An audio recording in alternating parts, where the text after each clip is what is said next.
여러분, 요즘엔 무언가를 기다리는 일이 점점 더 힘들어지는 것 같습니다. 제가 아파트를 굉장히 오랜만에 사는데요.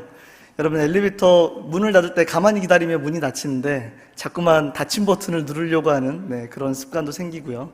또 하필 엘리베이터를 딱 타려고 하는데 그날따라 또 택배 배달하시는 분이 이제 온 층을 다 다니시면서 택배 배달을 할 때 조금 이제 마음이 답답한 그런 마음을 좀 느낄 때가 있습니다. 또 때로는 식당에 이제 음식을 기다릴 때 주문이 잘못 들어간 게 아니면 기다리면 잘 나올 텐데 괜히 내가 뭐 주문 잘못한 게 있나? 괜히 더 기다리게 되고 좀 조급한 마음이 들기도 하고요. 또 요즘에 여러분들은 유튜브를 핸드폰으로 시청하시는지 잘 모르겠는데 유튜브에 그런 광고 같은 게 뜨면 이 광고를 빨리 넘어가기를 기다리면서 재촉을 할 때도 굉장히 많습니다. 또 요즘에는 그냥 책을 천천히 읽는 그런 어떤 습관들보다는 좀 시간을 절약하고자 오디오북을 통해서 책을 읽는 경우들도 굉장히 많고요. 특히 성경책도 그런 식으로 읽은 분들이 많이 계신다라고 그렇게 알고 있습니다. 요즘에는 뭔가 점점 기다리는 게 되게 익숙하지 않은 그런 시대가 우리가 점점 그렇게 살아가고 있는 것 같습니다. 그런데 여러분, 그렇게 급한 마음을 가지고 사는 우리가 하나님을 기다리는 일, 이 앞에 선다라면 여러분, 우리가 좀 어떨까요? 어떤 문제에 대해서 오랫동안 기도를 했는데도 뭔가 아무 변화가 없고요. 오히려 상황은 더 안 좋아지거나 시간만 계속 흘러가는 것 같을 때, 그럴 때 속으로 이런 말이 올라옵니다. 하나님, 지금 뭐 하고 계시죠? 제 기도 안 들리시나요? 하나님, 혹시 저의 기도를 잊지는 않으셨나요? 다른 사람들은 다 뭔가 응답을 받는 것만 같고 기도 제목이 해결되고 변화도 생기는 것 같은데 뭔가 나는 그냥 한 자리에 그냥 멈춰 있는 것만 같은 그런 느낌. 이제는 기대라는 것조차도 뭔가 사치처럼 느껴지는 그런 때가 찾아오기도 합니다.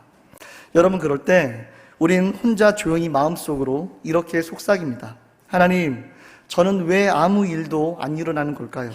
저는 대체 언제쯤 회복이 될 수 있는 걸까요?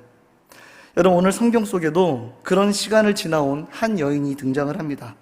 모든 걸 내려놓고 떠났고 7년이라는 긴 시간을 낯선 땅에서 보내야만 했던 그런 사람이었습니다. 그런데 그 여정의 끝에서 그 여인은 자신을 기억하신 하나님을 만나게 됩니다. 우리도 오늘 이 말씀 속 여인의 이야기를 한번 따라가면서 이 질문을 함께 붙잡고 걸어가 보기를 원합니다. 하나님은 정말 내 삶을 기억하고 계실까? 이 질문을 가지고 우리가 한번 말씀을 나눠보도록 하겠습니다. 여러분, 살다 보면 정말 우리가 원하지 않았던 어떤 일이 그냥 덜컥 우리의 인생에 찾아올 때가 있습니다. 왜 이런 일이 나한테 생긴 거지? 내가 뭘 그렇게 잘못했지? 이유도 모른 채, 준비도 안 된 채 갑자기 인생의 바닥에 떨어지는 것만 같은 그런 기분이 들 때가 있습니다. 마음이 준비가 안 된 상태에서 고난이 먼저 다가와 버리는 겁니다. 아직 기댈 것도 버틸 것도 전혀 준비되지 않은 그런 상태인데도 말입니다. 그런데 오늘 본문에 등장하는 이 수냄 여인도 정말 그런 시간을 맞이하게 되었습니다. 그녀가 기근을 자청한 것도 아니었고요, 스스로 고난을 택한 것도 아니었습니다. 하나님의 사람이었던 엘리사가 갑자기 찾아와서 그녀에게 이렇게 이야기를 합니다. 우리 함께 읽겠습니다. 열왕기하 8장 1절 시작. 엘리사가 이전에 아들을 다시 살려준 여인에게 이르되 너는 일어나서 내 가족과 함께 거주할 만한 곳으로 가서 거주하라. 여호와께서 기근을 부르셨으니 그대로 이 땅에 7년 동안 임하리라 하니. 여러분, 여기서 우리가 꼭 기억해야 할 것이 있습니다. 여러분, 이 고난은 수냄 여인이 선택한 것이 아니라는 것입니다. 믿음이 좋아서 뭔가 모험을 감수한 것도 아니었고요, 축복을 얻기 위해서 떠난 것도 아니었습니다. 그냥 뭔가 기근이 온다라고 하니까 떠나야만 했었던 것입니다. 여러분, 우리의 인생도 그렇습니다. 내가 원하지 않았는데 갑자기 건강이 무너지고요, 사랑하는 사람과 멀어지기도 하고요, 삶의 터전이 흔들릴 때도 있습니다. 그때 우리가 듣고 싶은 말은 어쩌면 다 잘 될 거야 라는 그런 어떤 잠깐의 위로가 아니라 하나님이 지금 이 길 가운데 나와 함께하고 계시나? 하는 그런 정말 간절한 질문의 응답을 우리는 때로는 굉장히 간절하게 기다릴 때가 있습니다. 여러분, 그런데 하나님은 이 수냄 여인에게 기근이 오기 전에 말씀을 주셨습니다. 떠나라, 피하라, 기근이 올 것이다. 여러분, 이건 단순한 어떤 예고가 아니었습니다. 여러분, 이건 하나님의 마음이었습니다. 나는 너를 그냥 내버려 두지 않을 거야. 기근이 와도 너를 외면하지 않을 거야. 내가 길을 알려줄 거야. 그 하나님의 마음이었습니다. 여러분, 하나님은 고난을 숨기지 않으시는 분이십니다.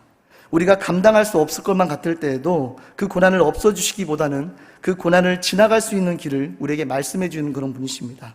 여러분, 예수님도 그러셨죠. 제자들에게 분명히 말씀을 하셨습니다. 너희는 나 때문에 고난을 받을 것이다.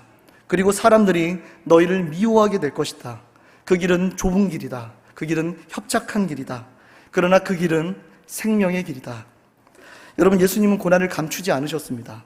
숨기지 않으셨습니다. 그 길이 힘들 거라는 걸 미리 말씀을 하셨습니다. 왜 그렇게 예수님은 말씀을 하셨던 걸까요? 그들 마음 깊숙한 곳에 이 진리를 심어주기 위해서였습니다. 내가 너희를 포기하지 않을 거야. 이 고난 끝에는 반드시 구원이 있을 거야. 내가 너희와 끝까지 함께 할 거야. 하나님은 수냄 여인에게도 그렇게 하셨습니다. 갑작스럽게 닥쳐온 이 기근 앞에서 길을 열어주셨고 말씀을 하셨고 그녀를 절대로 혼자 두지 않으셨습니다. 그리고 지금 이 자리에 있는 우리에게도 그 하나님은 여전히 살아계신 분이심을 여러분 기억하시기를 바랍니다. 여러분, 지금 어떤 기근 같은 시간들을 보내고 계십니까? 여러분이 선택한 것도 아니고요, 어떤 준비도 되지도 않은 채 그저 떠밀리듯 들어와 버린 그 상황 속에서 하나님은 우리에게 말씀을 하고 계십니다. 나는 너를 잊지 않았다. 나는 너에게 길을 보이고 있다. 내가 너와 함께 그 길을 걷고 있다. 여러분, 그 말씀이 지금 우리가 버틸 수 있는 그런 이유가 됩니다. 그리고 그 말씀이 우리의 삶의 회복을 이끄는 시작이 됨을 여러분 믿으시기를 바랍니다. 제가 어제 그 유초동부 마지막 집회를 참여를 했는데요, 거기서 굉장히 좋은 걸 배웠습니다. 제가 전도사라서 배우는 건 바로바로 빨리 써먹어 봐야 되거든요. 뭘 배웠냐면, 거기서 이제 강사분이 이제 아멘을 유도하시기를 위해서 이제 굉장히 적극적으로 이제 이렇게 외친다. 뭐라고 외치시냐면, 하나님을 이렇게 믿는 친구들은 아멘! 이러면 아멘 합니다. 근데 아멘을 좀 작게 하잖아요? 끝까지 하시더라고요. 하나님을 믿는 친구들은 아멘! 이렇게 하셔야 되는데, 네, 그쵸? 그걸 이제 한번 적용을 해볼까 합니다. 그래서 한번 고백을 한번 해볼까요?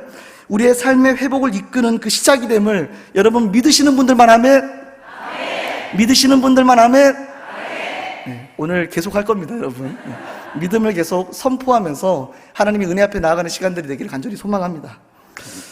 여러분, 오늘 본문 2절과 3절을 보면요, 이 수냄 여인이 7년 동안 타국에 머물다가 다시 돌아오는 그런 장면이 나옵니다. 2절 말씀 우리가 함께 읽도록 하겠습니다. 시작. 여인이 일어나서 하나님의 사람의 말대로 행하여 그의 가족과 함께 가서 블레셋 사람들의 땅에 7년을 우고하다가. 아멘. 여러분, 여기서 중요한 건 그 7년 동안 성경은 아무 일도 없었다라는 듯이 딱 한 줄로 요약을 합니다. 그냥 그녀가 거기에 있었다. 하지만 여러분, 우리는 알고 있습니다. 한 줄로 요약된 이 시간도 그 여인에게는 매일매일 싸움이 있었다는 것을 말입니다. 아무도 모르는 땅에 언어도 문화도 다른 그런 곳에서 남편도 없이 어린 아이를 데리고 그저 살아내야만 했던 그런 시간들. 언제 끝날까? 이게 정말 나에게 맞는 길일까? 내가 뭘 하다가 여기까지 온 걸까? 그녀는 아마 수없이 묻고 때로는 포기하고 싶고 때로는 하나님께 너무나 서운했을지도 모릅니다. 여러분, 우리도 그럴 때가 있습니다. 기도를 했는데 아무 응답이 없을 때, 참고 또 참았는데 상황은 점점 더 나빠질 때, 하나님의 사람으로 내가 살아보겠다 결단을 했는데 뭔가 도리어 손해만 본다라고 그렇게 느껴질 때, 여러분, 처음엔 우리가 믿음으로 견디자라고 그렇게 시작을 하지만 한 해, 두 해, 그렇게 시간이 지나가다 보면 마음은 점점 식어가는 걸 우리는 느끼게 됩니다. 이젠 기대도 안 되고 기도도 입으로 나오지 않고요, 그저 시간만 흘렀다라고 그렇게 느껴질 때, 여러분, 그 시간이 가장 너무나 고통스럽고 힘든 시간입니다. 왜냐하면 아무 일도 일어나지 않기 때문입니다. 하지만 여러분, 이 시간을 성경은 결코 무의미한 시간들이 아니다라고 말씀하고 계심을 여러분 기억하시기를 바랍니다. 3절 말씀 우리가 함께 읽도록 하겠습니다. 시작. 7년이 다음에 여인이 블레셋 사람들의 땅에서 돌아와 자기 집과 전토를 위하여 호소하려 하여 왕에게 나아갔더라. 아멘. 7년이 다음에, 여러분, 그 7년은 하나님이 잊어버린 그런 시간이 아니었습니다. 하나님이 외면하신 그런 시간이 아니었습니다. 하나님은 그 시간을 정확히 알고 계셨고요, 그 시간이 다 찼을 때 다시 그녀를 움직이게 하십니다. 사랑하는 여러분, 하나님은 우리가 뭘 많이 해야만 우리를 기억하는 분이 아니십니다. 기도를 많이 해야, 봉사를 많이 해야, 믿음이 뭔가 커야만 우리를 돌보시는 그런 분이 아니십니다. 오히려 우리가 아무것도 하지 못하는 그런 시간조차 기억하시고 기다리시는 분이심을 여러분 믿으시기를 바랍니다. 혹시 여러분 중에도 지금 그런 시간들을 지나고 계신 분이 계십니까? 아무런 소식도 없고 눈에 보이는 변화도 없고 이제는 기대조차 힘든 그런 지쳐버린 그런 기다림의 자리. 여러분 그 시간은 여러분 절대 헛되지 않았습니다. 여러분 그 시간도 하나님은 다 알고 계십니다. 그 날들도 하나님은 다 세고 계십니다. 그 침묵조차도 하나님은 다 듣고 계십니다. 때로 우리는 내가 아무것도 하지 못한 이 시간 하나님은 실망하셨겠지 그렇게 생각할 때가 있지만 오히려 하나님은 우리에게 이렇게 말씀을 하십니다. 나는 너가 울던 날도 기억하고 있단다. 너의 기도가 멈췄던 날도 나는 기억하고 있단다. 너가 포기하고 싶었던 그날 밤에도 나는 너의 옆에 함께하고 있었단다. 여러분 수냄 여인이 돌아와서 왕 앞에 서게 되는 장면은 하루아침에 일어난 그런 기적이 아니었습니다. 그 모든 기다림 속에서 하나님이 한 번도 그녀를 놓치지 않으셨기 때문에 가능했던 그런 장면이었습니다. 그녀가 몰랐던 그 시간, 그녀가 아무것도 하지 못했던 바로 그 시간, 그러나 하나님은 기억하고 계셨습니다. 여러분 오늘도 그 하나님은 여러분을 잊지 않으셨음을 믿으시기를 바랍니다. 이제 수냄 여인이 7년의 기다림을 마치고 왕 앞에 서는 그런 장면들이 펼쳐집니다. 그녀는 자신의 집과 땅을 되찾기 위해서 직접 호소를 하러 온 겁니다. 우리 함께 열왕기하 8장 4절부터 6절까지 말씀을 함께 천천히 읽어보도록 하겠습니다. 시작.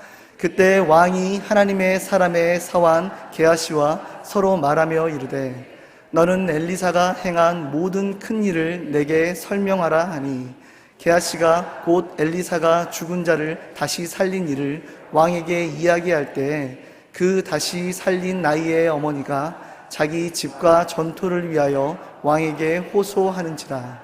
게하시가 이르되 내 주 왕이여 이는 그 여인이요 저는 그의 아들이니 곧 엘리사가 다시 살린 자니이다 하니라.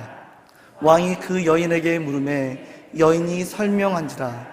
왕이 그를 위하여 한 관리를 임명하여 이르되 이 여인에게 속한 모든 것과 이 땅에서 떠날 때부터 이제까지 그의 밭의 소출을 다 돌려주라 하였더라. 아멘. 여러분 그런데 놀라운 장면이 벌어지죠. 왕이 마침 엘리사의 종 게하시에게 엘리사에게 행한 일을 듣고 있었고요. 게하시가 말하는 중에 바로 그 여인과 그 아들이 등장을 하게 된 것입니다. 여러분 너무나 우연 같지 않습니까? 이러한 장면들이 하필 딱 왕과 게하시가 이야기하는 그 타이밍에 그 여인이 아이를 데리고 등장을 한 겁니다. 하지만 여러분 성경은 이야기를 합니다. 이것이 우연이 아니라는 것을요. 여러분 이것은 바로 하나님의 예비하심이었습니다. 그녀는 왕이 자기 이야기를 막 듣고 있는 바로 그 순간에 자기 발로 들어왔고요.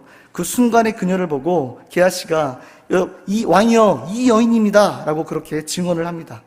왕은 즉시 모든 소유를 회복시켜 줄 뿐만 아니라 기근 기간 동안에 모든 소출까지도 돌려주라고 그렇게 명령을 합니다. 여러분 이게 어떻게 가능했을까요? 단 하루만 늦었어도 여러분 안 됐을 그 타이밍, 단 한 번만 머뭇거렸어도 엇갈렸을 그런 만남, 우리가 만들 수 없을 그런 절묘한 그런 시간의 퍼즐, 여러분 이 모든 걸 누가 준비하셨을까요?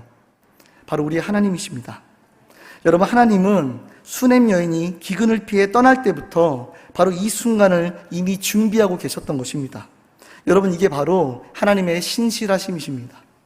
기근을 막지는 않으셨지만 그 길을 미리 말씀하셨고요. 7년 동안 그녀를 잊지 않으셨고 돌아오는 길에 딱 맞춰 왕의 마음도 준비하시고 게하시도 그 자리에 있게 하셨으며 모든 것을 다 회복시키셨던 것입니다. 여러분 이것은 단순한 회복이 아닙니다. 여러분 이건 드라마입니다.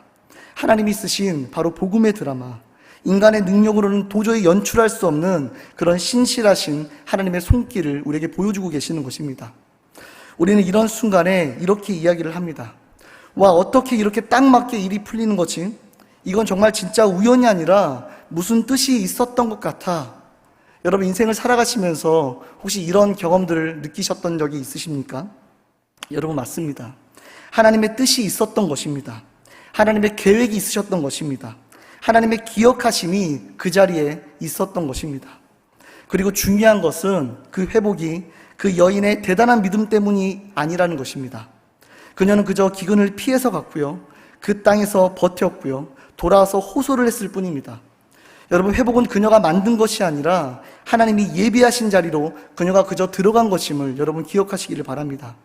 여러분, 우리도 그렇습니다. 우리가 아무리 기도를 해도 우리 뜻대로 되지 않는 그런 시간이 있었고요. 믿음이 있다라고 해도 하나님이 응답하지 않으셨던 그런 날들이 있었습니다. 그런데 오늘 이 말씀은 우리에게 이렇게 선포를 합니다. 회복은 너가 만드는 것이 아니다. 회복은 내가 준비하는 것이다. 너는 몰랐지만 나는 그 기다림 속에서도 너를 위한 장면을 한 줄 한 줄 그렇게 써내려가고 있었단다. 하나님, 우리에게 그렇게 말씀을 하시는 것입니다. 하나님은 지금도 우리의 삶을 통해 그런 복음의 드라마를 쓰고 계십니다. 누군가는 지금 그 드라마의 일막 기근의 자리일 수도 있고요. 누군가는 이막 침묵의 시간 속에 지나고 계실 수도 있습니다. 여러분, 그러나 믿으시기를 바랍니다. 하나님은 반드시 우리의 삶에 회복의 장면을 준비하고 계신다라는 걸요. 여러분, 그 회복은 여러분의 완벽한 믿음에 대한 어떤 보상이 아니라 신실하신 하나님이 우리를 포기하지 않으셨다라는 그런 증거임을 여러분 기억하시기를 바랍니다. 오늘 우리가 붙들어야 할 것은 바로 이 하나님의 신실하심입니다. 상황이 풀리지 않아도, 시간이 너무 오래 걸려도, 내가 아무것도 하지 못해도 하나님은 나를 잊지 않으셨고 지금도 나의 회복을 준비하고 계신다는 것입니다. 여러분, 믿으십니까? 아멘. 여러분, 지금까지 수냄 여인의 여정을 따라오면서 우리는 떠남, 고난, 침묵, 그리고 회복의 길을 함께 살펴보았습니다. 그리고 그 모든 시간 속에서 우리의 삶을 잊지 않으시는 하나님의 그 신실하심을 발견할 수 있었습니다. 하지만 이 이야기는 여러분 여기서 끝나지가 않습니다. 우리는 지금 이 수냄 여인의 이 여정 너머에서 하나님의 더 크고 깊은 신실하심을 보여주는 한 분의 여정을 바라보아야만 합니다. 그게 누구실까요? 바로 예수 그리스도이십니다. 여러분, 예수님도 떠나셨습니다. 하늘 보자, 천사들의 그런 찬양, 아버지와 함께 누리시던 완전한 그런 영광들을 다 뒤로 하시고 말 구유에 냄새나는 땅, 고통과 눈물 세상 한가운데로 그분은 내려오셨습니다. 세상의 구주이신 분이 작고 연약한 아기의 모습으로 사람의 모습을 입고 이 땅에 오신 것입니다. 여러분, 이보다 더 낮아질 수 없을 만큼 가장 낮아졌던 바로 그 자리, 여러분, 그것은 우리를 위한 떠남이었습니다. 하늘을 떠나 우리에게 오신 여러분 그 걸음에서부터 예수님의 사랑은 시작이 되었던 것입니다. 그리고 그 여정은 고난으로 이어졌습니다. 예수님은 굶주리셨고 사람들에게 조롱을 받으셨으며 가까운 제자들에게조차 부인당하셨습니다. 결국 십자가를 지고 돌무더기 언덕 골고다를 오르셨습니다. 두 손과 발은 못에 박히셨고요. 머리는 가시관에 찔리셨습니다. 여러분, 그분은 피를 흘리며 절규하듯 부르짖으셨습니다. 엘리 엘리 라마 사막다니, 나의 하나님 어찌하여 나를 버리셨나이까. 여러분, 그 절규는 단지 육체의 고통이 아니라 하나님께조차 외면당한 것 같은 그런 영혼 깊숙한 곳의 그런 절망이었습니다. 여러분, 그리고 그 절망은 곧 침묵의 시간으로 이어집니다. 예수님의 숨이 끊어지고 십자가에서 내려진 그런 몸은 무덤에 묻혔습니다. 큰 돌이 굴려져 입구를 막았고요. 모든 것이 다 정지가 되었습니다. 사흘 밤낮 동안 하늘도 땅도 사람도 다 조용했습니다. 기도도 들리지 않고요. 말씀도 들리지 않던 바로 그 시간에 세상은 예수님이 죽었다라고 그렇게 생각을 했습니다. 여러분, 모든 것이 다 끝난 줄만 알았습니다. 하나님의 아들이 묻혔고 그분의 사역도, 그분의 약속도, 그분의 능력도 함께 무너진 것만 같이 보였습니다. 그 어둠은 너무나 깊었고요. 그 침묵은 너무나 길었습니다. 하지만 그때 여러분, 아무도 보지 못하는 곳에서 하나님의 부활의 역사는 여러분 이미 시작되고 있었습니다. 아무도 기대하지 않았던 그 새벽에 무덤은 여전히 조용했고요. 세상은 여전히 고요했지만 하나님의 시간은 너무나 정확했습니다. 조용히, 그러나 분명하게 무덤을 막고 있었던 돌은 굴러지고 닫혀있던 죽음의 문은 활짝 열렸습니다. 예수님은 이미 무덤을 떠나셨고 죽음은 깨트리셨고 그 누구도 보지 못하는 그런 순간에 그분의 생명은 다시 뛰기 시작을 했습니다. 잠시 후에 무덤을 찾아온 여인들 앞에서 천사가 나타나 이렇게 이야기를 합니다. 그분은 여기 계시지 않습니다. 살아나셨습니다. 말씀하신 그대로 살아나셨습니다. 아멘. 죽음은 예수님을 이기지 못했습니다. 하나님의 약속은 무덤 속에서도 여러분 멈추지 않았습니다. 여러분, 이건 단순한 기적이 아닙니다. 이건 하나님이 끝까지 약속을 지키셨다라는 증거이시고 그분의 신실하심이 드러난 그런 놀라운 기적의 순간이었습니다. 사랑하는 여러분, 수냄 여인의 여정도, 예수님의 여정도 결코 그들만의 이야기가 아닙니다. 그 안에는 우리 모두의 이야기가 다 담겨져 있습니다. 여러분, 우리는 떠났습니다.